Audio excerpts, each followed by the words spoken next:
IMF? 그건 옛날 얘기지. 지금은 외환 보유액도 많고 경제 규모도 커졌잖아. 이렇게 생각하고 계시죠? 1997년에도 똑같았어요. 그해 1월까지만 해도 아무도 몰랐거든요. 1월 23일 한보 철강이 부도났어요. 사람들은 말했죠. 한 기업 망한 거잖아. 3월엔 산미가, 4월엔 진로가, 7월엔 기아가 쓰러졌어요. 그래도 사람들은 말했죠. 설마 나라가 망하겠어? 11월 21일 정부가 IMF에 구제금융을 신청했어요. 한보 부도부터 나라가 손 벌리기까지 딱 10개월이었어요. 지금 2026년 1월을 볼까요? 원달러 환율 1474원. 작년 이맘때보다 170원 넘게 뛰었어요. 부동산 PF 대출 연체율 4.24%. 중소금융권 토지담보대출 연체율은 32.43%예요. 3명 중 1명이 이자를 못 내고 있는 거죠. 근데 코스피는 4,904로 사상 최고치를 찍었어요. 뉴스에서는 경제가 좋대요. 1997년 11월 초에도 주가는 멀쩡했어요. 20일 후에 IMF 신청할 줄 아무도 몰랐죠. 오늘은 묻지 않을게요. 위기가 올까요? 안 올까요? 대신 이것만 물어볼게요. 1997년 1월 23일 한보가 부도났을 때 당신은 뭘 준비했을까요? 여러분 구독과 좋아요 빠르게 눌러두시고요. 자, 지금 바로 시작하겠습니다. 만약 대한민국에 제2의 IMF가 온다면 우리에게 펼쳐질 일들을 시뮬레이션 해보기 전에 우선 1997년 12월 3일 그날로 여러분들과 같이 잠깐 가볼게요. 구제금융 협상이 타결된 날이었어요. 서울 구로동 작은 공장 40대 가장 김철수가 출근했어요. 16년째 다니던 회사였고요. 굉장히 조용했어요. 기계 돌아가는 소리가 안 들렸거든요. 사무실 문을 열었어요. 책상 위에 봉투가 놓여 있었어요. 정리해고 통보서. 오늘부로 해고. 퇴직금은 3개월 후 지급. 퇴사 사정상 미안하다는 말 한 줄. 16년이 하루아침에 날아갔어요. 집에 돌아가서 통장을 열어봤어요. 잔고 280만 원. 전세금 빼고 모은 돈이 전부였어요. 한 달 생활비 120만 원. 석 달이면 바닥이에요. 석 달 후 재취업에 실패했어요. 40대 생산직은 아무도 안 뽑았거든요. 이력서 100군데 넣었는데 면접 한 번 못 봤어요. 통장 잔고 3만 원. 전세금 돌려달라고 집주인한테 말했어요. 집주인도 돈이 없대요. 6개월 후 김철수 가족은 월세 15만 원짜리 쪽방으로 이사했어요. 그리고 어느 날 아침 김철수는 집을 나갔어요. 돌아오지 않았고요. IMF 기간 동안 하루 평균 30명 넘는 사람들이 스스로 목숨을 끊었어요. 대부분 40대 가장이었어요. 금 모으기 운동 기억하세요? 아줌마들이 금반지 내놓는 거요. 나라를 살려야 한다고요. 근데 물어볼게요. 그 금으로 나라는 살았어요. 김철수는요? 그 사람은 살았나요? 여기서 중요한 질문 하나 드릴게요. 왜 대기업 총수들은 살았는데 공장 다니던 김철수는 죽었을까요? 답은 간단해요. 빚의 위치가 달랐거든요. 1997년에는 기업이 빚을 많이 졌어요. 대기업들이 외국은행한테 달러로 빌렸죠. 분기대출이었어요. 문제는 그 돈으로 장기 투자를 했다는 거예요. 공장 짓고 설비 사고 부동산 샀어요. 1년 안에 돈이 안 돌아왔어요. 만기가 돌아왔어요. 외국은행들이 돈 갚으라고 했어요. 기업들은 돈이 없었어요. 한보가 쓰러졌어요. 기아가 쓰러졌어요. 혜태가 쓰러졌어요. 그리고 나라가 쓰러졌어요. 그런데 여기서 경제학 용어 하나 알아두실 게 있어요. 만기 브리치예요. 짧게 빌려서 길게 쓰는 거죠. 1년짜리 대출로 10년 걸릴 공장을 짓는 거예요. 왜 이런 짓을 했냐고요? 단기 대출이 금리가 싸거든요. 장기보다 2% 정도 낮았어요. 100억 빌리면 연간 2억이 차이 나요. 경영진들은 생각했죠. 1년 후에 연장하면 되지. 근데 1년 후에 은행이 싫다고 하면요? 끝이에요. 기업이 쓰러지니까 뭐가 생겼냐고요?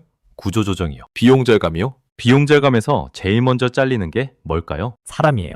김철수 같은 사람들이요. 위에서 아래로 무너진 거예요. 대기업 부도가 협력사 부도로, 협력사 부도가 직원 해고로. 근데 숫자를 보면 더 무서워요. 1997년 12월 실업자가 50만 명이었어요. 1998년 7월엔 178만 명이 됐어요. 7개월 만에 128만 명이 일자리를 잃은 거예요. 하루에 몇 명씩 잘렸을까요?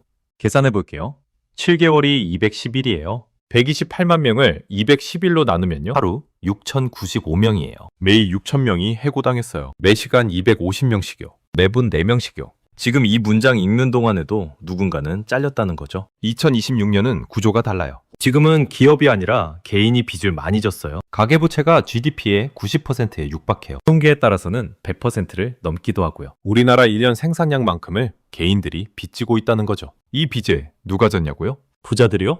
아니에요. 부자들은 현금이 많아서 빚 안 내요. 그럼 서민들이요? 서민들은 담보가 없어서 빚 못 내요. 그 사이에 낀 사람들이에요. 집 사려고, 전세 들어가려고, 아이 교육시키려고 대출받은 사람들이요. 경제학에서 이걸 중산층 함정이라고 불러요. 위로 올라가려다 빚만 늘어난 거죠. 1997년에는 위에서 아래로 무너졌어요. 2026년에는요. 아래에서 위로 무너질 수 있어요. 개인이 먼저 쓰러지고 그 다음에 기업이 흔들리는 거죠. 어느 쪽이 더 무서울까요? 1997년형은 정부가 큰 기업 몇 개만 구제하면 됐어요. 2026년형은요? 수백만 명을 어떻게 구제해요? 그럼 이런 붕괴가 실제로 어떻게 일어나는지 다른 나라들의 역사를 먼저 볼게요. 경제 위기에는 패턴이 있어요. 우리가 겪기 전에 다른 나라들이 먼저 보여줬거든요. 2008년 9월 15일 미국 뉴욕 리먼 브라더스가 파산했어요.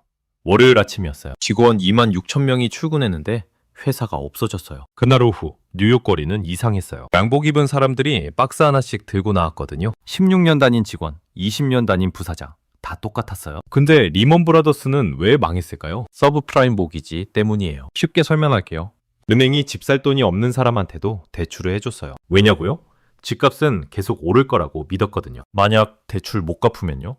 집을 팔면 되잖아요. 집값이 올랐으니까 대출금보다 비싸게 팔 수 있을 거라고요? 근데 집값이 떨어지면요? 연쇄 폭발이 시작돼요. 대출 못 갚은 사람이 집을 내놔요. 집이 쏟아지니까 집값이 더 떨어져요. 집값이 떨어지니까 더 많은 사람이 대출을 못 갚아요. 이게 경제학에서 말하는 악순환의 고리예요. 사흘 후 미국 전역에서 은행 앞에 줄이 섰어요. 사람들이 예금을 빼려고 했거든요. 뱅크런이 시작된 거죠. 6개월 후 미국 중산층 60만 가구가 집을 잃었어요. 대출 못 갚으면 집을 압류당했거든요. 애리조나주 피닉스 한 동네 전체가 텅 비었어요. 집집마다 압류딱지가 붙었고요. 잔디는 말라 죽었어요. 수영장은 녹조로 덮였고요. 평범한 동네가 유령 도시로 변하는 데 걸린 시간이요. 6개월이었어요. 2010년 5월 그리스 아테네 정부가 발표했어요. 공무원 연금을 50% 삭감한다고요? 세금은 올린다고요. 그리스는 왜 망했을까요? 국가 부채 때문이에요. 정부가 돈을 너무 많이 썼어요. 공무원 월급, 연금, 복지, 세금으로 감당이 안 되니까 빌렸어요. 2009년엔 GDP의 127%가 빚이었어요. 1년 생산량보다 빚이 더 많은 거죠. 외국 은행들이 말했어요. 그리스한테 더 이상 돈 안 빌려준다고요. 정부가 할 수 있는 선택지가 3개예요. 첫째, 세금 올리기. 둘째, 지출 줄이기. 셋째, 디폴트 선언하기. 그리스는 첫째와 둘째를 선택했어요. 거리에서 불이 났어요. 사람들이 은행을 불태웠어요. 경찰과 싸웠고요. 한 달 후 아테네 중심가는 폐허가 됐어요. 3점 10곳 중 4곳이 문을 닫았어요. 청년 실업률이요? 58%였어요. 대학 나온 청년 10명 중 6명이 백수였죠. 의사, 변호사, 교사들이 슈퍼마켓 계산대에 섰어요. 일자리가 있다는 것만으로도 감사했거든요. 근데 더 무서운 건 시간이에요. 그리스 경제가 위기 전 수준으로 돌아가는데 10년 넘게 걸렸어요. 2025년 지금도 완전히 회복 못했고요. 2001년 12월 아르헨티나 부에노스아이레스 토요일 아침 사람들이 ATM 앞에 섰어요. 돈이 안 나왔거든요. 월요일에 은행 가니까 문이 닫혀 있었어요. 정부가 예금 인출을 동결했거든요. 주당 250달러만 뺄 수 있다고요. 교사 마리아는 통장에 5,000달러가 있었어요. 근데 한 주에 250달러밖에 못 썼어요. 집세는 월 600달러였는데요. 아르헨티나는 왜 이렇게 됐을까요? 달러 패그제 때문이에요. 1달러를 1페소로 고정시킨 거죠. 처음엔 좋았어요. 인플레이션이 잡혔거든요. 근데 문제가 생겼어요. 미국 달러가 강해지니까 페소도 강해졌어요. 수출품 가격이 비싸져서 팔리지 않았죠. 경제가 안 돌아갔어요.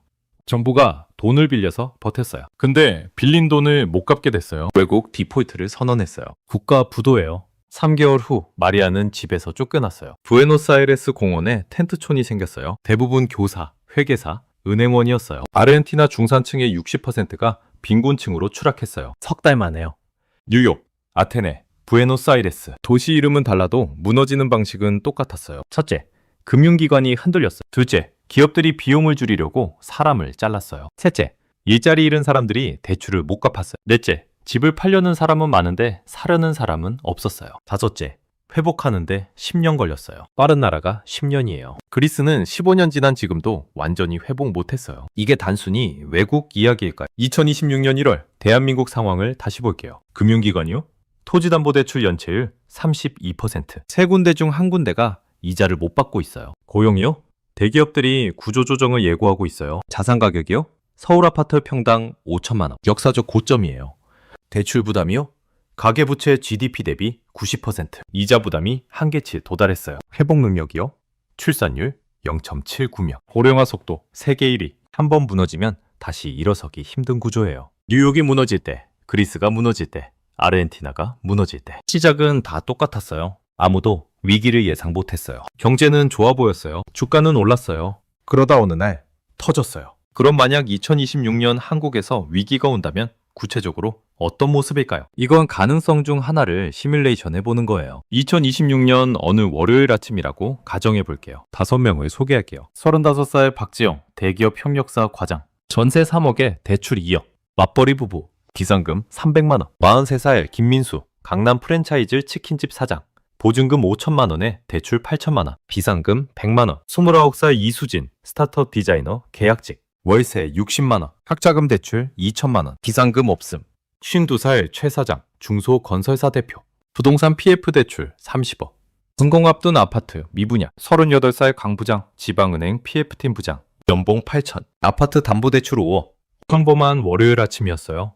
그날 아침 뉴스가 터졌어요. 대형 건설사 하나가 부도났어요. PF 대출 못 갚아서요. 월요일 오전 10시 최 사장 전화기가 울렸어요. 은행 PF 팀장이었어요. 대출 만기 연장이 안 된대요. 다음 달까지 30억 갚으래요. 아파트가 준공만 되면 분양금이 들어온다고요? 2개월만 기다려달라고요? 안 된대요.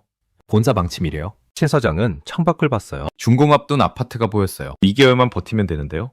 월요일 오후 4시 박지영 회사에 전 직원 회의가 소집됐어요. 대표가 말했어요. 주거래 건설사가 부도났다고요? 납품대금 50억을 못 받게 됐다고요? 구조조정 들어간다고요? 30% 감원한다고요? 박지영은 멍했어요. 나는 관계없겠지? 성실하게 일했잖아. 근데 경제 위기 때는 성실함이 소용없어요. 회사 입장에선 숫자일 뿐이거든요. 인건비 50억을 줄여야 해요. 직원 100명 중 30명을 자르면 돼요. 누굴 자를까요? 대표는 엑셀 파일을 열었어요. 연봉 순으로 정렬했어요. 위에서 30명에 동그라미를 쳤어요. 박지영은 과장이에요. 연봉 5,500만 원이에요. 동그라미 안에 들어갔어요. 화요일 오전 9시 박지영한테 개별 면담 통보가 왔어요. 희망퇴직 대상자래요. 거절하면 지방 발령이래요. 부산이나 광주로요. 맞벌이인데 어떻게 가요? 박지영은 퇴직서에 사인했어요. 퇴직금은 3천만 원이에요. 전세 대출 2억은 그대로예요. 매달 이자 83만 원이 나가요. 화요일 저녁 6시 김민수. 치킨집에 손님이 없었어요. 전화기가 조용했어요. 배달앱을 열어봤어요. 주문 제로. 창밖을 봤어요. 옆 가게도 한산했어요. 편의점도 텅 비었어요. 구조조정 뉴스가 나가니까 사람들이 지갑을 닫은 거예요. 치킨 시켜 먹을 돈으로 라면 사 먹었어요. 김민수는 계산했어요. 오늘 매출 30만 원. 월세 300만 원에 재료비 200만 원에 인건비 150만 원. 하루에 적자 20만 원씩 나는 장사였어요. 근데 더 무서운 건요. 임대료는 안 깎아줘요. 재료비도 안 깎아줘요. 알바생 월급도 줘야 해요. 장사가 안 돼도 고정비는 똑같이 나가요. 이게 자영업자를 죽이는 거예요. 수요일 오전 11시 이수진이 팀장한테 불려갔어요. 계약갱신 안 된대요. 회사 사정이 어렵대요. 집에 와서 통장을 봤어요. 잔고 45만 원. 다음 주 월세 60만 원 내야 하는데요. 실업급여가 월 80만 원 정도래요. 월세 60만 원 내면 20만 원 남아요. 학자금 대출 이자가 월 10만 원이에요. 남는 돈 10만 원으로 한 달을 살아야 해요. 수요일 오후 3시 강 부장. 책상 위에 내부 메일이 왔어요. 본부장 긴급 회의래요. PF 대출 손실이 3천억 예상된대요. PF팀 전원 대기 발령이래요. 강 부장은 황당했어요. 본부장 지시대로 대출 실행한 건데요. 왜 현장 직원이 책임을 져요? 아파트 담보대출 5억이 머릿속을 스쳤어요. 연봉이 끊기면 이자를 어떻게 내요? 월 이자가 208만 원이에요. 연봉 8천만 원에 세후 실수령액이 550만 원 정도예요. 이자만 내면 342만 원 남아요. 아내 월급 250만 원. 합쳐서 592만 원. 생활비 400만 원 쓰면 192만 원 남아요. 근데 실직하면요? 아내 월급 250만 원에서 이자 208만 원 내면 42만 원이에요. 수요일 밤 9시 최 사장은 변호사 사무실에 앉아 있었어요. 30억을 못 갚으면 개인 자산이 다 날아간대요. 집도요. 카도요. 아내 명의 빌라도요. 변호사가 물었어요. 파산 신청하시겠어요? 최 사장은 고개를 끄덕였어요. 20년 건설업 인생이 사흘 만에 끝났어요. 사흘 후 박지영은 퇴직금 3천만 원을 받았어요. 전세 대출 2억은 그대로예요. 김민수는 가게 문을 닫기로 했어요. 보증금 5천만 원은 인테리어비로 다 날렸어요. 이수진은 친구 집 소파에서 자고 있어요. 월세를 못 냈거든요. 강 부장은 아파트를 내놨어요. 하려는 사람이 없어요. 최 사장은 파산 신청을 했어요. 가족은 월세 40만 원짜리 투룸으로 이사할 예정이에요. 이게 영화일까요? 아니에요. 뉴욕에서 벌어진 일이에요. 아테네에서 벌어진 일이에요. 부에노스아이레스에서 벌어진 일이에요. 그리고 1997년 서울에서도 벌어진 일이에요. 그럼 어떻게 준비해야 살아남을 수 있을까요? 1997년 12월 IMF가 터진 그달에도 살아남은 사람들이 있었어요. 서울 목동에 살던 이순자 씨, 50대 주부였어요. 남편은 중견기업 부장이었고요. IMF 터지기 6개월 전인 1997년 6월, 이순자 씨는 이상한 느낌을 받았대요. 뉴스에서 기업들이 줄줄이 쓰러진다는 소식이 나왔거든요. 남편한테 말했어요. 뭔가 불안하다고요? 비상금을 좀 모으자고요. 남편은 웃었어요. 괜찮대요. 우리 회사는 튼튼하대요. 이순자 씨는 혼자 준비했어요. 매달 남편 월급에서 50만 원씩 떼어놨어요. 6개월 동안 300만 원 모았어요. 12월 남편이 잘렸어요. 퇴직금은 3개월 후 준대요. 이순자 씨는 비상금 300만 원을 꺼냈어요. 한 달에 100만 원씩 아끼면 석 달 버틸 수 있었어요. 석 달 후 퇴직금이 나왔어요. 재취업은 실패했지만 일단 살아남았어요. 차이가 뭐였을까요? 6개월 전에 시작했다는 거예요. 지금이 2026년 1월이에요. 위기가 내일 올 수도 있고 1년 후에 올 수도 있어요. 아예 안 올 수도 있고요. 근데 확실한 건요. 이순자 씨처럼 미리 움직인 사람과 안 움직인 사람의 결과는 완전히 달랐다는 거예요. 타임라인으로 볼게요. 3개월 안에 해야 할 것. 첫째, 숨쉬기세를 계산하세요. 통장 내역 석 달치 뽑아보세요. 매달 반드시 나가는 돈이 얼마인지 적어보세요. 대출이자, 관리비, 보험료, 통신비. 이게 숨쉬기세예요. 소득의 50%가 넘으면 빨간불이에요. 예를 들어 볼게요. 월급 400만 원이에요. 대출이자 150만 원, 관리비 30만 원, 보험료 20만 원, 통신비 10만 원. 합계 210만 원이에요. 210만 원을 400만 원으로 나누면 52.5%예요. 빨간불이에요. 둘째, 변동금리 대출이 있는지 확인하세요. 금리가 2% 오르면 이자가 얼마나 늘어나는지 계산해보세요. 감당 가능한가요? 대출 2억이 있어요. 지금 금리가 연 5%, 월 이자가 83만 원이에요. 금리가 7%가 되면요. 월 이자가 117만 원이 돼요. 34만 원 늘어나요. 셋째, 비상금이 몇 개월치인지 세어보세요. 비상금을 월 고정비로 나눠보세요. 석 달 미만이면 위험해요. 6달 이상이면 그나마 버틸 수 있어요. 이순자 씨는 석 달치로 살아남았어요. 6개월 안에 해야 할 것. 첫째, 불필요한 고정비를 정리하세요. 안 쓰는 구독 서비스 끊으세요. 보험 중복 가입된 거 정리하세요. 통신비 요금제 낮추세요. 월 10만 원만 줄여도 1년이면 120만 원이에요. 근데 사람들이 안 하는 이유가 뭘까요? 귀찮아서예요. 넷플릭스 해지하는데 5분 걸려요. 보험 재설계 상담받는데 1시간 걸려요. 통신사 전화하는데 20분 걸려요. 합쳐서 1시간 25분이에요. 1시간 25분 투자해서 연 120만 원 아끼는 거예요. 시급 84만 원이에요. 둘째, 만기 도래하는 대출을 점검하세요. 1년 안에 만기 오는 대출이 있다면 미리 연장 가능 여부를 확인해 보세요. 위기 때는 갱신이 갑자기 막힐 수 있거든요. 셋째, 비상금을 6달치로 늘리세요. 월급의 20%를 자동이체로 빼놓으세요. 남은 돈으로 생활하세요. 400만 원 받으면 80만 원 빼놓으세요. 320만 원으로 사세요. 6개월이면 480만 원이 모여요. 1년 안에 해야 할 것. 첫째, 소득원을 하나 더 만드세요. 회사 월급만 믿으면 위험해. 회사가 무너지면 소득이 한 방에 끊기거든요. 부업이든 투잡이든 월 30만 원이라도 괜찮아요. 1997년에 살아남은 사람들 중에 투잡하던 사람이 많았어요. 둘째, 본인의 시장 가치를 점검하세요. 지금 회사에서 나가면 재취업하는데 얼마나 걸릴까요? 이력서 업데이트하세요. 잡코리아, 사람인에서 본인 직무 공고 찾아보세요. 요구 조건 확인하세요. 온라인 강의 들으세요. 6개월 투자하면 이력서에 쓸 수 있는 스킬이 하나 더 생길 수 있어요. 셋째, 최악의 시나리오를 머릿속으로 돌려보세요. 퇴직하면 어떻게 할 건지, 소득의 절반으로 주면 어떻게 버틸 건지, 어느 지출을 먼저 줄일 건지, 어느 자산을 먼저 팔 건지 미리 겪어보는 거예요. 실제로 위기가 왔을 때 당황하지 않게요. 마지막 질문 드릴게요. 통장을 열어보세요. 비상금이 석 달치 있나요? 대출 만기가 언제인지 아세요?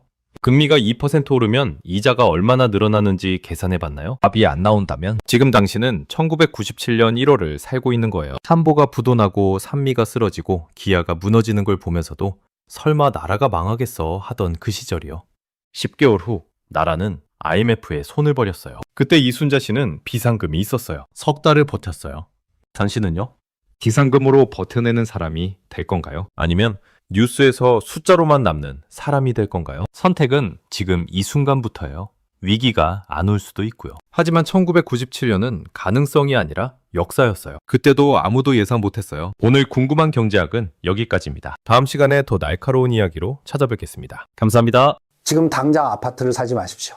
만약 당신이 영혼까지 끌어모아 집을 사려고 계획하고 있다면 그 계약서에 도장을 찍는 순간 당신의 인생은 빚의 노예로 전락할 것입니다. 반갑습니다. 월스트리트의 데이터로 한국 경제를 해부하는 채널입니다. 지난 영상에서 우리는 외국인 자본이 한국을 떠나는 거시적인 이유를 살펴봤습니다. 오늘은 그 거대한 해일이 여러분의 가장 소중한 자산, 바로 집값을 어떻게 덮칠 것인지에 대해 이야기하려 합니다. 많은 전문가들이 말합니다. 지금이 바닥이다. 서울은 불패다. 금리가 내리면 집값은 다시 폭등할 것이다. 이 달콤한 말들을 믿고 싶으실 겁니다. 하지만 월스트리트의 데이터가 가리키는 한국 부동산의 진짜 바닥은 아직 오지 않았습니다. 그들이 지목한 대폭락의 원년, 즉 모든 거품이 터지는 D-Day는 바로 2026년입니다. 왜 하필 2026년일까요? 이것은 단순한 점쟁이의 예언이 아닙니다. 공급과 수요, 그리고 인구 구조가 정면으로 충돌하여 대폭발을 일으키는 수학적인 예정일이기 때문입니다. 첫 번째 재앙은 공급 폭탄의 역습입니다. 정부는 집값을 잡기 위해 3기 신도시와 서울 재건축 물량을 준비해 왔습니다. 그 물량들이 본격적으로 입주를 시작하고 시장에 쏟아지는 시점이 언제인지 아십니까? 바로 2026년과 2027년입니다. 공급이 부족해서 집값이 오른다는 말은 2025년까지만 유효한 거짓말입니다. 2026년부터는 역사상 유례 없는 공급 과잉이 시작됩니다. 하지만 더 무서운 것은 두 번째 재앙, 바로 베이비 부머의 탈출럿입니다. 여러분의 이웃을 한번 둘러보십시오. 한국의 부를 독점하고 있는 1960년대생 베이비 부머 세대들이 이제 막 은퇴를 시작했습니다. 여기 1964년생 김 부장님의 이야기를 들어보십시오. 그는 겉보기엔 성공한 중산층입니다. 서울에 20억 원짜리 아파트 한 채를 가지고 있으니까요. 하지만 그의 주머니에는 현금이 없습니다. 이를 하우스 푸어라고 합니다. 매달 꼬박꼬박 들어오던 월급은 끊겼습니다. 그런데 숨만 쉬어도 나가는 아파트 관리비, 재산세, 종합부동산세, 그리고 나이가 들수록 기하급수적으로 늘어나는 건강보험료가 그의 목을 조여옵니다. 그는 생각합니다. 이 집만 팔면 노후는 편안할 거야. 20억이면 평생 쓰고도 남지. 그래서 그는 부동산 중개업소에 집을 내놓습니다. 문제는 김 부장님 같은 사람이 대한민국에 700만 명이나 된다는 사실입니다. 지금까지는 버티면 오른다는 믿음으로 안 팔고 버텼습니다. 하지만 2026년이 되면 더 이상 버틸 수 없는 생존의 임계점이 옵니다. 현금이 마른 수십만 명의 은퇴자들이 동시에 매물을 쏟아낼 것입니다. 서로 먼저 팔기 위해 호가를 낮추는 처절한 투매 경쟁이 시작될 것입니다. 옆집이 15억에 내놓으면 나는 14억에 내놔야 하고 윗집이 13억에 내놓으면 나는 12억에 내놔야 팔립니다. 그런데 여기서 진짜 비극이 발생합니다. 그 집을 받아줄 사람이 없습니다. 이것이 세 번째 재앙 구매력의 실종입니다. 지금 20대와 30대를 보십시오. 그들은 당군 일에 가장 똑똑하지만 가장 가난한 세대입니다. 취업문은 닫혔고 월급은 물가를 따라잡지 못합니다. 부모 세대가 투기로 올려놓은 20억이라는 집값은 그들에게 닿을 수 없는 별이 되었습니다. 그들은 집을 안 사는 게 아니라 못 사는 것입니다. 시장의 원리는 냉혹합니다. 팔아야만 하는 노인은 100명인데 살 수 있는 청년은 0명입니다. 이것을 경제학 용어로 유동성 함정이라고 부릅니다. 거래 절벽, 이 단어는 단순히 거래가 없다는 뜻이 아닙니다. 호가가 20억이든 30억이든 사줄 사람이 없으면 그 아파트의 실제 가치는 0원이라는 뜻입니다. 일본을 보십시오. 우리가 지금 겪는 이 공포를 그들은 정확히 30년 전에 겪었습니다. 일본의 부동산 버블이 터지기 직전 도쿄의 집값은 영원히 오를 것이라고 했습니다.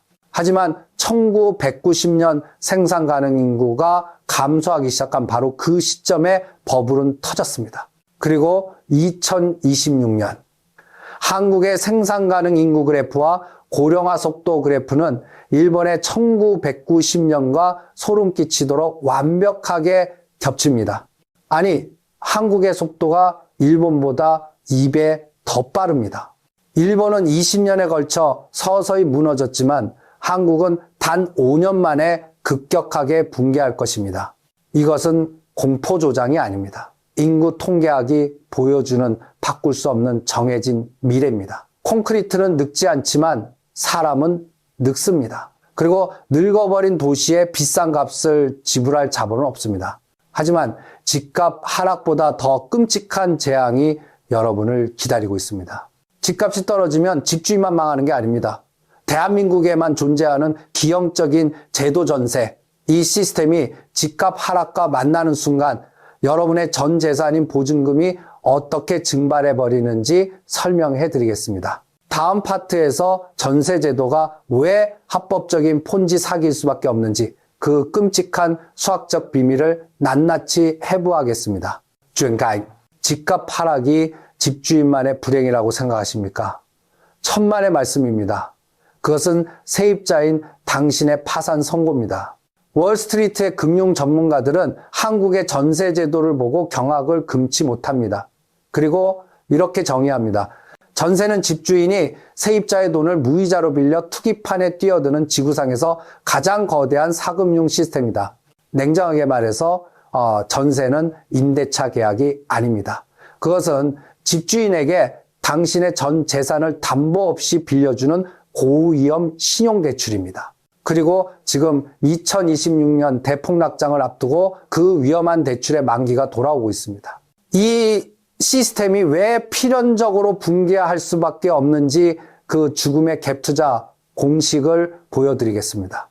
여러분이 살고 있는 그 아파트 집주인의 돈으로 산 것이 아닙니다. 매매가 10억 원, 전세가 8억 원이라고 가정해 봅시다. 집주인은 고작 내 돈 2억 원을 들여서 10억짜리 집의 명의를 가져갔습니다. 나머지 8억 원은 바로 당신의 주머니에서 나온 돈입니다. 이것을 한국에서는 갭투자라고 부르지만 금융용어로는 1대4 레버리지 도박이라고 부릅니다. 상승장에서는 모두가 행복했습니다. 집값이 12억이 되면 집주인은 앉아서 2억을 벌고 당신은 2년 뒤 원금을 돌려받으면 그만이었으니까요. 하지만 지금 우리는 대폭락장의 입구에 서 있습니다. 만약 2026년 집값이 20% 빠져서 8억 원이 된다면 어떤 일이 벌어질까요? 집주인의 자본 2억 원은 이미 증발해서 0원이 되었습니다. 집을 팔아도 8억 원입니다. 세금 떼고 중개수수료 떼면 8억도 안 남습니다. 당신의 전세금 8억 원을 온전히 돌려줄 수 있는 방법은 수학적으로 존재하지 않습니다. 이때 발생하는 것이 바로 역전세난의 공포입니다.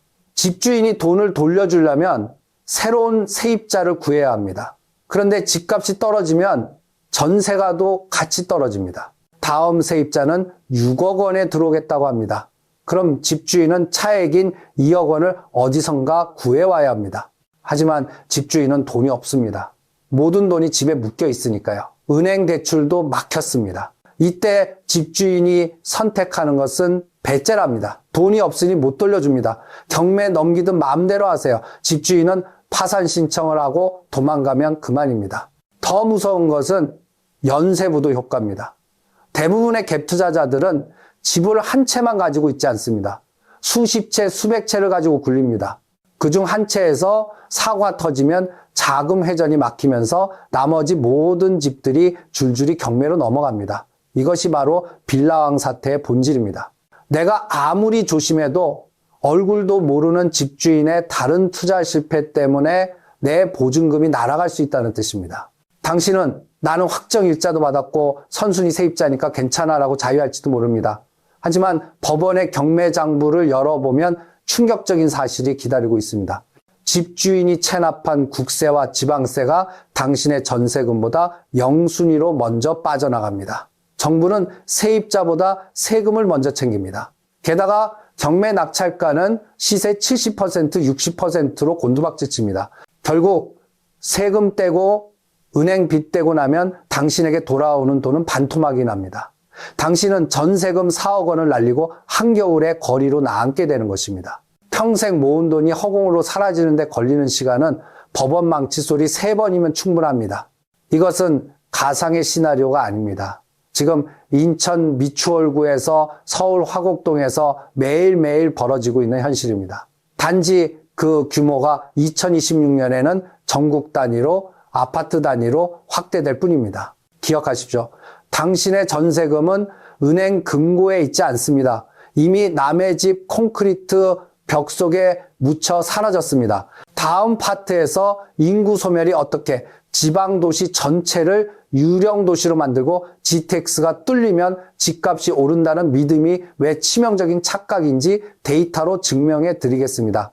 많은 분들이 서울은 다르다, 수도권은 안전하다고 믿습니다. 특히 GTX가 뚫리는 지역은 집값이 폭등할 것이라고 굳게 믿고 있습니다. 하지만 이것은 경제 지리학을 전혀 모르는 순진한 착각입니다. 전문가들은 이것을 빨대 효과라고 부릅니다. 교통이 빨라지면 지방의 인구가 그 지역에 머무는 것이 아니라 오히려 서울로 더 빨리, 더 많이 빨려 들어갑니다. GTX는 지방을 살리는 혈관이 아닙니다. 지방의 인구와 소비, 그리고 자본을 서울, 강남으로 순식간에 빨아들이는 거대한 진공청소기가 될 것입니다. 생각해 보십시오. 서울까지 20분이면 가는데 굳이 동네 백화점에서 쇼핑을 하겠습니까? 동네 병원을 가겠습니까? 동네 학원을 보내겠습니까? 모든 소비가 서울로 집중됩니다. 그럼 GTX 역세권 주변 상권은 어떻게 될까요? 다 망합니다. 상권이 망하면 일자리가 사라지고 일자리가 사라지면 주택 수요도 사라집니다. 편리한 교통은 역설적으로 그 도시의 자생력을 죽이는 독이 되는 것입니다. 지금 지방 도시들을 보십시오. 이미 유령 도시화가 빠르게 진행되고 있습니다. 밤 9시가 넘으면 아파트 단지에 불이 켜지지 않습니다. 암흑천지입니다. 지방 거점 국립대조차 정원을 채우지 못해 학과 문을 닫고 있습니다. 부동산의 가치는 화려한 건물 그 자체가 아니라 그곳에 살고 있는 사람의 밀도에서 나옵니다. 가장 충격적인 선행 지표는 바로 초등학교입니다. 과거 부동산 불패의 공식이었던 초등학교를 품은 아파트가 이제는 저주가 되고 있습니다. 아이들이 없어서 학교가 줄줄이 폐교됩니다. 운동장에는 잡초만 무성합니다. 그 폐교된 자리에 무엇이 들어서는지 아십니까? 노인 요양병원과 장례식장입니다. 아이들의 웃음소리가 사라지고 하루 종일 구급차 사이렌 소리만 울리는 동네. 과연 그곳의 집값이 유지될 수 있을까요? 천만의 말씀입니다. 그곳의 부동산 가치는 0으로 수렴하게 됩니다. 먼 미래의 이야기가 아닙니다. 일본의 다마신도시를 보십시오. 1970년대 다마신도시는 지금의 동탄, 분당, 송도처럼 젊은 부부들이 선망하는 꿈의 도시였습니다. 하지만 30년 뒤 그곳은 노인들만 남은 거대한 현대판 고려장터가 되었습니다. 빈집이 넘쳐나지만 아무도 들어오지 않습니다. 한때 5천만 엔을 호가하던 아파트가 지금은 500만 엔 10분의 1토막이 나도 팔리지 않습니다. 심지어 집을 공짜로 줄 테니 관리비만 내고 살아달라고 애원하는 지경에 이르렀습니다. 이것이 바로 2026년 이후 대한민국 수도권 외곽 도시들이 마주할 섬뜩한 미래입니다. 지금 수도권 외곽이나 지방에 갭 투자를 해놓으셨습니까? 냉정하게 말씀드립니다. 지금 당장 손해를 보고서라도 파십시오. 지금은 손절매가 아니라 탈출을 해야 할 때입니다. 2026년이 되면 팔고 싶어도 받아줄 사람이 아예 없는 거래, 실종의 공포가 덮칠 것입니다. 당신의 자산이 서서히 녹아내리는 것이 아니라 어느 날 갑자기 가치가 증발해버리는 것을 목격하게 될 것입니다. 기억하십시오. 아이들이 없는 곳에 미래는 없습니다. 그리고 미래가 없는 곳에 집값 상승은 절대 없습니다. 이제 마지막 파트가 남았습니다. 그렇다면 도대체 어떻게 해야 살아남을 수 있을까요? 내 보증금을 지키기 위한 법적인 안전장치는 무엇이 있을까요? 2026년 대폭락장에서 내 가족을 지킬 수 있는 구체적인 생존 매뉴얼 3가지를 공개합니다. 공포에 질려 있을 시간이 없습니다. 2020년 대폭락은 이미 카운트다운에 들어갔습니다. 이제 우리는 살 길을 찾아야 합니다. 내 전 재산인 보증금을 지키고 다가올 기회를 잡기 위한 구체적인 생존 행동 강령 3가지를 제시합니다. 행동 강령 1. 전세를 버리고 월세로 갈아타라. 가장 시급하고 확실한 방법입니다. 많은 분들이 월세 내는 돈은 아깝다. 은행 이자가 월세보다 싸다고 계산합니다. 하지만 관점을 바꾸셔야 합니다. 지금 같은 폭락 전야에 월세는 버리는 돈이 아닙니다. 당신의 목돈 수억 원을 안전하게 지키기 위해 지불하는 보험료입니다. 생각해 보십시오. 매달 100만 원 아끼려다 나중에 전세금 5억 원이 묶이거나 날아간다면 그게 무슨 소용입니까? 지금 당장 집주인에게 연락해서 전세금을 돌려받고 반전세나 보증부 월세로 전환하십시오. 그리고 확보한 현금은 안전한 미국 국채나 달러 자산으로 옮겨두십시오. 거기서 나오는 이자 수익으로 월세를 내고도 남을 것입니다. 기억하십시오. 위기 상황에서 종이 쪼가리 계약서가 아니라 현금을 손에 쥐고 있는 자가 왕입니다. 행동강령이 대항력을 갖추고 세금을 확인하라.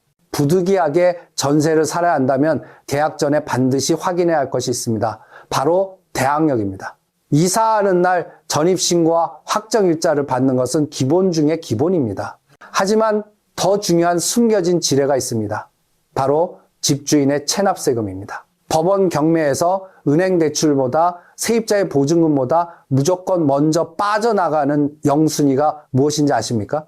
바로 집주인이 안 낸 국세와 지방세입니다. 집주인이 종부세 수천만 원을 밀려 있다면 당신의 보증금은 그만큼 공중분해됩니다. 그러니 계약 전에 집주인에게 국세 완납 증명서와 지방세 완납 증명서를 반드시 요구하십시오. 만약 집주인이 뭘 그런 걸 보여달라 하냐며 화를 낸다면 뒤도 돌아보지 말고 그 부동산을 나오십시오. 그것은 당신을 함정에 빠뜨리려는 강력한 신호입니다. 또한 HUG 전세보증금 반환보증 가입이 불가능한 집은 쳐다보지도 마십시오. 보증보험은 집주인이 망해도 공공기관이 대신 돈을 갚아주는 최후의 안전장치입니다. 보증보험 가입이 거절된 집이란 뜻은 국가도 그 집을 위험하다고 판단했다는 뜻입니다. 행동강령 3. 떨어지는 칼날을 잡지 마라. 2026년 집값이 떨어지기 시작하면 지금 이 기행가하고 덤벼드는 분들이 계실 겁니다. 절대로 서두르지 마십시오. 부동산 하락장은 주식처럼 V자로 반등하지 않습니다. L자로 길게 이어집니다. 일본은 20년 동안 떨어졌습니다. 한국도 최소 5년 이상의 장기 침체를 겪을 것입니다. 바닥은 아무도 모릅니다. 무릎에서 살해하지 말고 발바닥이 확인될 때까지 기다리십시오. 현금을 쥐고 달러를 모으고 시장이 충분히 피를 흘릴 때까지 인내심을 가지고 기다리는 자만이 다음 사이클의 주인공이 되어 불을 꺼머질 수 있습니다. 여러분, 2026년은 준비되지 않은 자에게는 지옥이겠지만 준비된 자에게는 당군 일의 최대의 기회가 될 것입니다. IMF 때 헐값에 빌딩을 샀던 부자들처럼 말입니다. 선택은 여러분의 몫입니다. 전세라는 폰지 사기판에 남아서 폭탄을 안고 터질 것인가? 아니면 지금 당장 현금화하여 방공호로 대피할 것인가? 오늘 이 영상이 여러분의 소중한 자산을 지키는 방패가 되었기를 바랍니다. 다음 영상에서는 실제 등기부 등본을 보며 깡통 전세 구별하는 법과 폭락장에서도 살아남을 대한민국 최후의 입지 3곳을 공개하겠습니다. 가장 현실적인 생존 정보를 놓치지 않으시려면 지금 바로 구독과 좋아요를 부탁드립니다. 이상 월스트리트의 눈으로 본 부동산의 진실이었습니다. 시청해 주셔서 감사합니다. 여러분은 혹시 술자리에서 하는 폭탄 돌리기 게임을 해보셨습니까? 째깍째깍 소리가 나는 시한폭탄 장난감을 옆 사람에게 넘깁니다. 음악이 멈추는 순간 폭탄을 들고 있는 사람이 벌주를 마십니다. 게임의 핵심은 딱 하나입니다. 나만 아니면 돼. 내 손에서만 안 터지면 됩니다. 그런데 지금 대한민국 부동산 시장이 바로 이 거대한 폭탄 돌리기 게임판입니다. 우리는 지난 50년 동안 이 게임을 아주 신나게 즐겼습니다. 내가 3억에 산 아파트를 뒷사람이 5억에 사줬고 그 뒷사람은 8억에 사줬습니다. 아무도 폭탄이라고 생각하지 않았습니다. 황금알을 낳는 거위라고 생각했죠. 하지만 2024년 오늘 월스트리트의 데이터가 아주 섬뜩한 경고를 보내고 있습니다. 음악이 곧 멈춘다. 그리고 더 무서운 사실은 이것입니다. 여러분이 폭탄을 넘겨줘야 할 뒷사람이 이제 더 이상 존재하지 않습니다. 반갑습니다. 월스트리트의 데이터로 한국 경제를 해부하는 채널입니다. 오늘 주제는 조금 불편할 수도 있습니다. 하지만 여러분이 10억, 20억 전 재산을 아파트에 깔고 앉아있는 분이라면 오늘 영상은 선택이 아니라 생존을 위한 필수 시청 영상입니다. 많은 부동산 전문가들이 금리가 내리면 집값 오른다, 서울 불패다 라며 희망 회로를 돌립니다. 그들은 차트만 보고 거래량만 봅니다. 하지만 진짜 무서운 재앙은 차트 밖에서 오고 있습니다. 바로 인구입니다. 대한민국 합계 출산율 0.6명. 이 숫자가 얼마나 공포스러운지 감이 안 오실 겁니다. 단순하게 설명해 드리겠습니다. 부모 세대 200명이 아이를 낳았는데 자녀 세대는 60명밖에 안 된다는 뜻입니다. 자, 여기서 아주 기초적인 산수를 해봅시다. 지금 50대, 60대 은퇴자들은 노후 자금이 없습니다. 평생 번 돈을 다 집에 깔고 앉아 있습니다. 이제 은퇴했으니 생활비를 쓰려면 집을 팔아야 합니다. 집을 팔려는 사람은 200명입니다. 그런데 그 집을 사줘야 할 20대, 30대 청년은 60명밖에 없습니다. 그마저도 비정규직이거나 빚에 허덕이고 있습니다. 시장에 물건은 산더미처럼 쏟아지는데 사줄 손님은 멸종해버린 상황. 이것을 경제학 용어로 수요 절벽이라고 부르지만 저는 이렇게 부르겠습니다. 폰지 사기의 붕괴라고 말입니다. 그동안 부동산이 올랐던 건 경제가 좋아서가 아닙니다. 그저 내 집을 더 비싸게 사줄 다음 타자가 끊임없이 들어왔기 때문입니다. 이것을 더 바보 이론이라고 합니다. 나보다 더 비싸게 사줄 바보가 있는 한 가격은 오릅니다. 하지만 2025년 대한민국, 이제 그 바보가 태어나지 않고 있습니다. 여러분의 아파트를 받아줄 마지막 호구가 사라졌다는 뜻입니다. 음악은 멈췄는데 여러분 손에는 아직 10억짜리 폭탄이 들려 있습니다. 이 폭탄이 터지면은 과연 어떤 일이 벌어질까요? 단순히 집값이 떨어지는 정도가 아닙니다. 팔고 싶어도 팔 수 없는, 거래 자체가 실종되는 거래의 사막이 펼쳐집니다. 다음 파트에서 0.6명이라는 숫자가 불러올 구체적인 지옥도 어린이집이 요양원으로 바뀌는 기이한 풍경과 베이비부머의 은퇴가 맞물려 벌어질 매물 폭탄의 실체를 데이터를 통해 보여드리겠습니다. 혹시 최근에 동네를 산책하다가 뭔가 이상한 점을 발견하지 못하셨습니까? 늘 그 자리에 있던 해바라기 어린이집, 꿈나무 유치원 간판이 어느 날 갑자기 사라졌습니다. 그리고 며칠 뒤 그 자리에 새로운 간판이 걸립니다. 실버주간 보호센터, 행복요양원. 아이들의 웃음소리가 들리던 놀이터에는 이제 지팡이를 짚은 노인들이 앉아 있습니다. 이것은 단순한 간판 교체가 아닙니다. 대한민국 부동산 시장의 미래를 보여주는 가장 섬뜩한 예고편입니다. 유통업계에는 기저귀 지수라는 말이 있습니다. 이미 한국 대형마트에서는 아기용 기저귀보다 성인용 기저귀가 더 많이 팔리고 있습니다. 분유가 있던 매대는 치매 예방용 건강식품으로 바뀌었습니다. 시장은 거짓말을 하지 않습니다.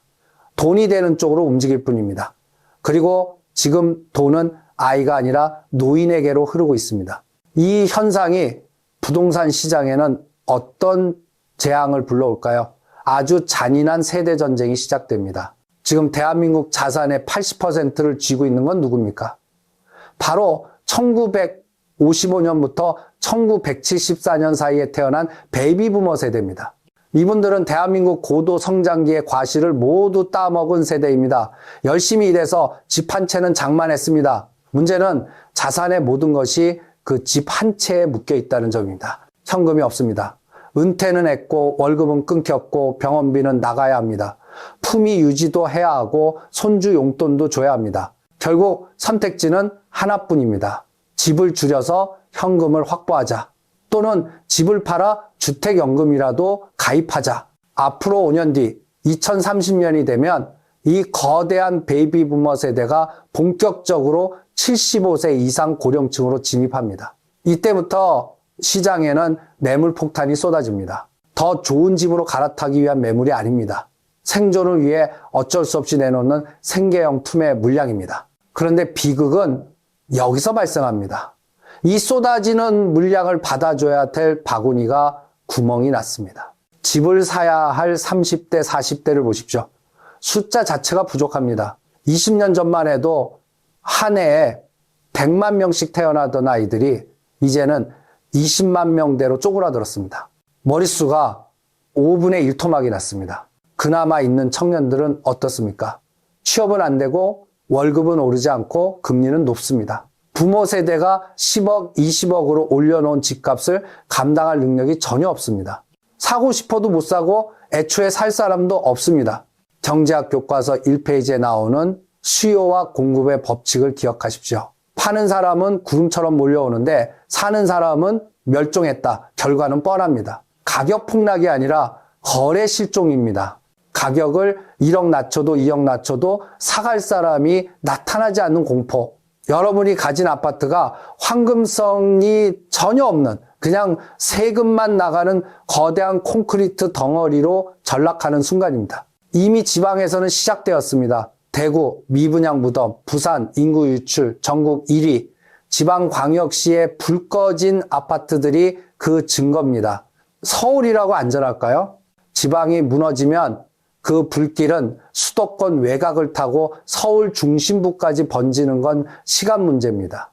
우리는 지금 부동산 불패 신화라는 낡은 종교를 믿고 있습니다. 하지만 인구라는 쓰나미 앞에서 그 믿음은 산산조각이 날 것입니다. 부모님들은 아직도 자식에게 말합니다. 그래도 집은 있어야지 무리해서라도 사두면 다 오른다. 죄송하지만 그것은 자식을 벼랑 끝으로 미는 조언입니다. 다음 파트에서 이 낡은 믿음이 얼마나 위험한지, 그리고 지금 우리가 붙잡고 있는 부동산 불패라는 신화가 왜 21세기 최악의 가스라이팅인지 낱낱이 파헤치겠습니다.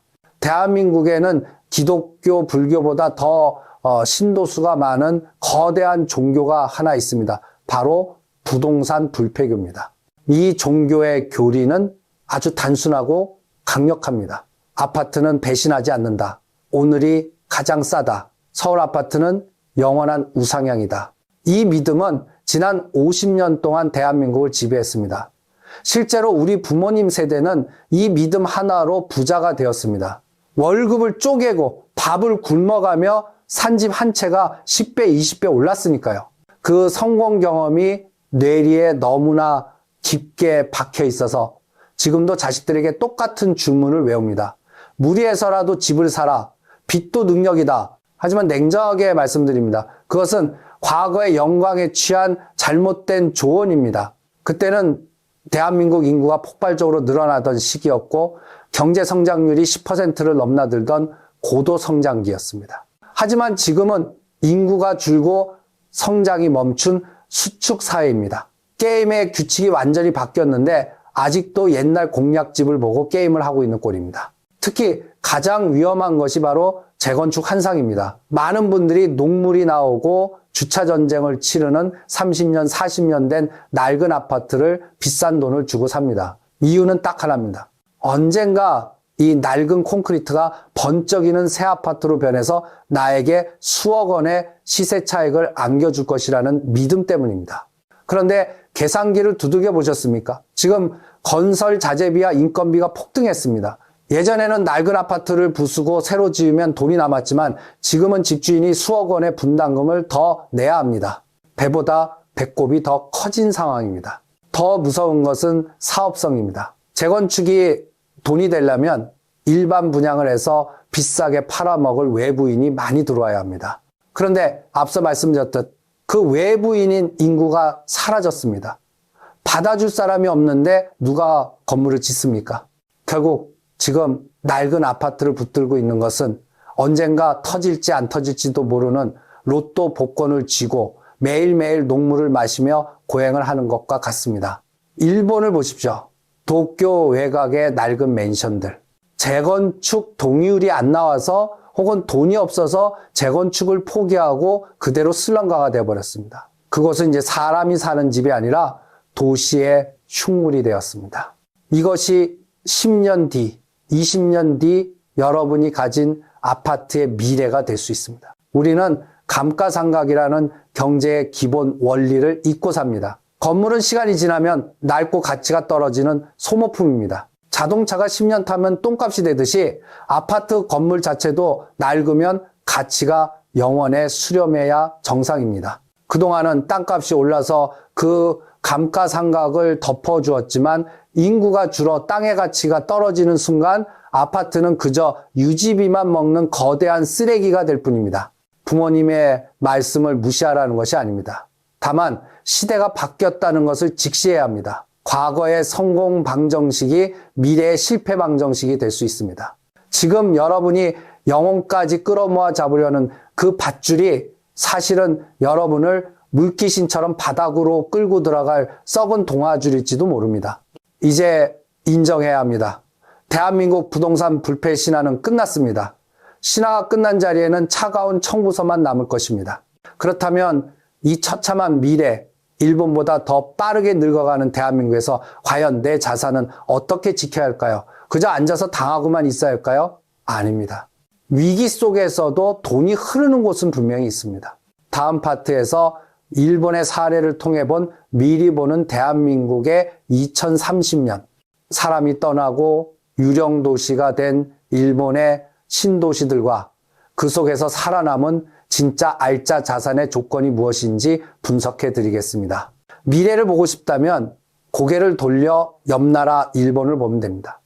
일본은 우리보다 정확히 20년 앞서 인구 절벽과 부동산 버블 붕괴를 겪었습니다. 지금 일본의 부동산 시장에서 어떤 일이 벌어지고 있는지 아십니까? 도쿄에서 전철로 40분 거리, 한때 꿈의 신도시라 불리던 다마 뉴타운을 가보십시오. 1970년대에는 입주 경쟁률이 수백 대 1에 달했고 젊은 부부와 아이들로 넘쳐나던 곳이었습니다. 하지만 지금 그곳은 거대한 노인 수용소가 되었습니다. 놀이터에는 녹슨 그네만 덩그러니 있고 초등학교는 문을 닫았습니다. 상가 셔터는 내려가 있고 거리에는 유모차 대신 휠체어만 보입니다. 더 충격적인 것은 집값입니다. 일본 지방에는 단돈 100엔, 우리 돈 1영원에 나온 아파트 매물이 수두룩합니다. 심지어 공짜로 드릴 테니 제발 가져가서 세금이랑 관리비만 내주세요 라고 사정하는 집주인들도 있습니다. 집이 자산이 아니라 가지고 있으면 돈을 잡아먹는 애물단지가 되어버린 것입니다. 여러분은 설마 한국은 다를 것이라고 생각하십니까? 천만의 말씀입니다. 한국의 추락 속도는 일본보다 2배 더 빠릅니다.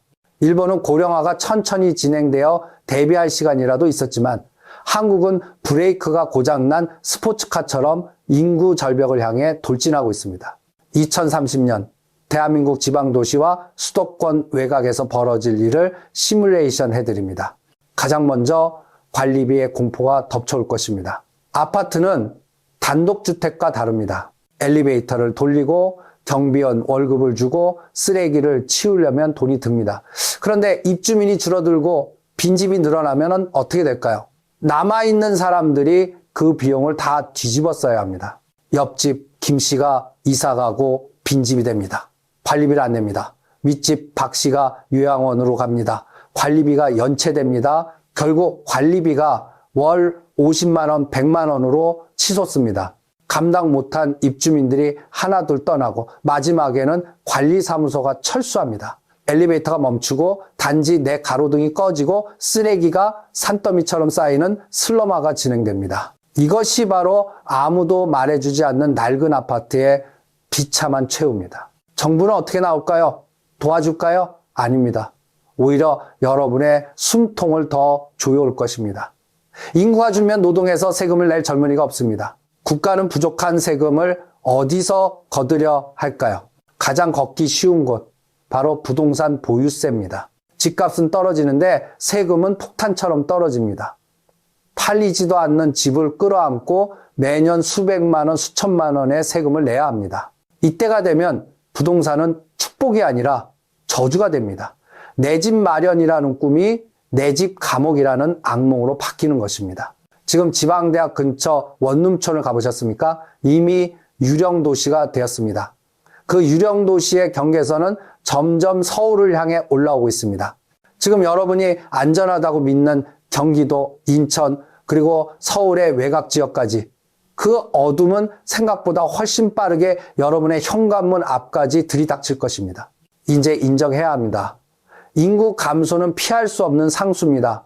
비가 오면 우산을 써야지 비가 그치기를 기도만 하고 있어서는 안 됩니다. 그렇다면 이 멸종의 시대에 내 돈을 지키고 나아가 부를 늘릴 방법은 정말 없는 것일까요? 부동산이 아니라면 도대체 어디에 투자를 해야 할까요? 마지막 파트에서 월스트리트가 제시하는 인구학적 투자대 전환 3가지 전략을 공개합니다. 죽어가는 한국 시장을 떠나 펄펄 끓어오르는 젊은 국가와 늙지 않는 산업으로 돈을 옮기는 구체적인 로드맵입니다. 타이타닉호가 침몰할 때 가장 먼저 해야 할 일은 무엇일까요? 가라앉는 배를 고치는 것일까요? 아닙니다. 빨리 구명보트에 올라타서 배에서 멀어지는 것입니다. 지금 대한민국이라는 경제의 배는 인구 감소라는 거대한 빙산과 충돌했습니다. 물이 차오르고 배가 기울고 있습니다. 그런데 아직도 선실 안에서 이 배는 절대 가라앉지 않아 라고 외치며 부동산을 붙들고 있는 것은 용기가 아니라 객기입니다. 월스트리트의 투자 격언 중에 이런 말이 있습니다. 돈에는 조국이 없다. 사랑하는 조국 대한민국이지만 여러분의 소중한 노후자산까지 애국심으로 같이 침몰시킬 필요는 없습니다. 인구 절벽 시대 생존을 위한 자산 재배치 전략 3단계를 제시합니다. 첫째, 부동산 다이어트를 감행하십시오. 지금 여러분 자산의 몇 퍼센트가 부동산입니까? 만약 70%, 80%가 아파트 한 채 묶여 있다면 그것은 투자가 아니라 도박입니다. 지금 당장 팔라는 말이 아닙니다. 하지만 더 큰 평수로 갈아타거나 빚을 내서 집을 더 사는 행위는 멈춰야 합니다. 앞으로 10년 대한민국 부동산은 무수익 자산을 넘어 세금만 먹는 마이너스 자산이 될 확률이 매우 높습니다. 몸을 가볍게 하십시오. 부동산의 비중을 줄이고 언제든 들고 뛸 수 있는 유동성 자산을 늘려야 합니다. 둘째, 청춘의 나라로 자본을 이민 보내십시오. 한국은 늙어가고 있지만 지구 반대편에는 여전히 아이들이 태어나고 경제가 폭발적으로 성장하는 나라들이 있습니다. 전 세계에서 가장 혁신적인 기업이 모여있는 미국, 그리고 세계 최대의 인구 대국이 된 인도. 이들의 공통점은 인구가 늘어나거나 생산성이 끊임없이 향상되는 젊은 시장이라는 점입니다. 한국의 낡은 아파트를 팔아서 미국의 SP500 지수나 인도의 니프티 50 지수를 사는 ETF에 투자하는 것. 이것이 바로 인구 구조를 역이용하는 가장 확실한 투자법입니다. 내 몸은 한국에 살더라도 내 돈은 젊고 활기찬 나라에서 일하게 만드십시오. 셋째, 늙어가는 것에 베팅하십시오. 피할 수 없다면 즐기라는 말이 있죠. 인구 고령화는 재앙이지만 그 속에서도 돈을 버는 산업은 있습니다. 바로 바이오, 헬스케어, 그리고 로봇 산업입니다. 사람이 늙으면 약이 필요하고 간병인이 필요합니다. 그런데 간병할 젊은이가 없으니 그 자리를 로봇과 AI가 대체할 것입니다. 부동산 개발 회사, 주식을 팔고 삼성 바이오로직스나 미국의 헬스케어 펀드, 그리고 로봇 관련주를 담으십시오. 세상에 돈이 몰리는 길목을 지키고 서 있어야 합니다. 여러분, 이것으로 한국 경제 붕괴 시나리오 5부작 대장정을 마칩니다. 삼성의 위기부터 부동산, 연금, 부채, 그리고 오늘 인구 소멸까지 우리가 마주한 현실은 참혹하고 미래는 어둡습니다. 하지만 역설적으로 가장 어두울 때가 별이 가장 빛나는 법입니다. 남들이 설마 망하겠어? 하며 안이하게 있을 때 위기를 직시하고 미리 준비한 여러분에게는 지금 이 가문의 운명을 바꿀 수 있는 단군 일의 최대의 기회가 될 수도 있습니다. 저희 채널은 앞으로도 달콤한 희망 고문보다는 쓰지만 뼈가 되고 살이 되는 냉철한 분석으로 여러분의 자산을 지키는 나침반이 되겠습니다. 이 긴 시리즈가 여러분의 생존에 도움이 되었다면 구독과 좋아요를 부탁드립니다. 지금까지 월스트리트의 눈으로 본 한국경제였습니다. 시청해 주셔서 감사합니다. 부디 살아남으십시오.